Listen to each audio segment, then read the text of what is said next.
Good afternoon, everybody. So I want to make a quick video update. So recently I quit my job. I walked away. Good paying job. But see, here's the thing. Through all this, God showed me something. See, the American gospel or the American dream determines how much money the man makes, how big of a house he can provide, how nice of a car he drives, how big his bank account is, how many credit cards he has, what's the highest max that you can spend with a credit card. But in the God's kingdom, none of that matters. What really matters is the husbands that are willing to lay down their lives, that are willing to nurture and to love and to show affection and to give his wife and his kids his undivided attention, to be willing to help around the house.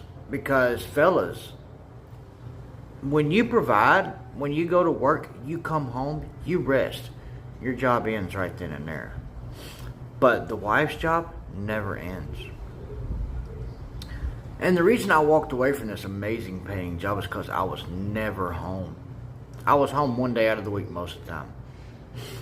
I spent maybe 3 or maybe 4 days out of the month at home.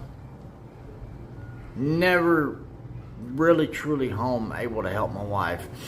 And 4 days out of those week, I was out of the week. I was working like 12-hour shifts, and then 8 or 10-hour shift, and then sometimes an 8 or 5-hour shift on Saturday. The money was great, but like I said, I didn't have time for the wife and kids. I don't want to look back and think, is this happening because I didn't spend more time with them, because I didn't show more love for them?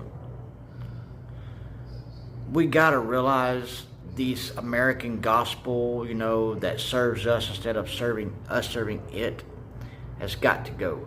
This American gospel where God gives us all this financial gain and this and that has to go. Because even in the book of Timothy, it states, stay away from people who thinks that godliness is a means of gain. God didn't die to fatten your bank account.